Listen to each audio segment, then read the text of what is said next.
Welcome to Telangana వెలుగు. నేను మీ రాజు. పెద్ది సుదర్శన్ రెడ్డి గారు మాజీ ఎమ్మెల్యే, ఉద్యమకారుడు.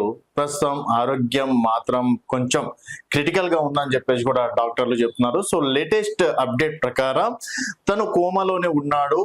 బ్రెయిన్ మాత్రం ఎటువంటి యాక్టివిటీ లేదు. బ్రెయిన్ గనక యాక్టివిటీ అయితే డెఫినెట్ గా పెద్ది సుదర్శన్ రెడ్డి గారు త్వరగా కోలుకునే అవకాశం ఉన్నట్లు కూడా డాక్టర్లు చెప్తున్నారు. సో ప్రస్తుతం ఐసీయూలోనే పెద్ది సుదర్శన్ రెడ్డి గారు ఉండడం, తర్వాత నిన్న కేసీఆర్ గారు డాక్టర్లను వేడుకున్నటువంటి వీడియో చూసినాం. ఎంత ఖర్చైనా పర్లేదు, ఎక్కడ డాక్టర్లు ఉన్నా పర్లేదు, దీనికి సంబంధించి అమెరికాలో కావచ్చు ఇతర దేశాల్లో ఉన్నా కూడా డాక్టర్లను పిలిపించండి, దయచేసి మా పెద్ది సుదర్శన్ రెడ్డిని బతికించండి అంటూ కూడా నిన్న కేసీఆర్ గారు చేసినటువంటి రిక్వెస్ట్. ఎందుకంటే పెద్ది సుదర్శన్ రెడ్డి గారు ఒక ఉద్యమకారుడిగా, అలాగే వరంగల్ జిల్లాలో ఎలాంటి కార్యక్రమం తనకు అప్పగించినా కూడా తెలంగాణ మూమెంట్ లో దాన్ని సక్సెస్ఫుల్ గా చేసేవారు.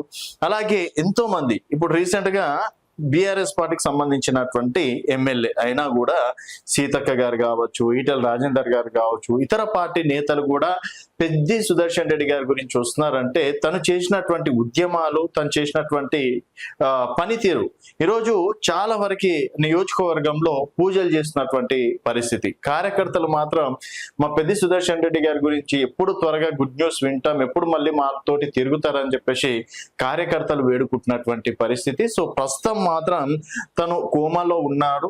బ్రెయిన్ యాక్టివిటీ లేదు. బ్రెయిన్ కనుక యాక్టివిటీకి వస్తే డెఫినెట్ గా తొందరగా రికవర్ అయ్యే ఛాయిసెస్ ఉన్నాయి.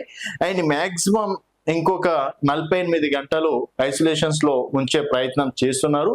దానికి సంబంధించి ధీరుభాయ్ అంబానీ లాంటి పెద్ద హాస్పిటల్స్ నుంచి కూడా డాక్టర్లను పిలిపించే ప్రయత్నాలు కూడా చేస్తున్నారు.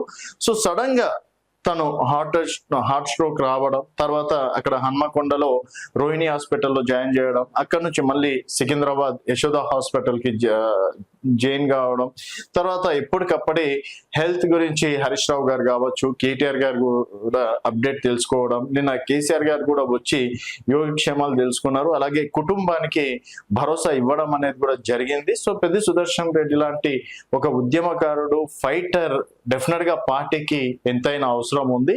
సో అందుకని పెద్ది సుదర్శన్ రెడ్డి గారు త్వరగా కోలుకోవాలి అని చెప్పేసి కూడా చాలా వరకు ప్రయత్నాలు అయితే చేస్తున్నారు. అండ్ మొన్నటి వరకు మాత్రం కొంతవరకు నిలకడంగా వస్తుంది, ఓకే యాక్టివిటీ అవుతుంది అనుకున్న తరుణంలో మళ్ళీ కోమలకు వెళ్ళడం అనేది కొంతవరకు బాధాకరమైనటువంటి విషయం.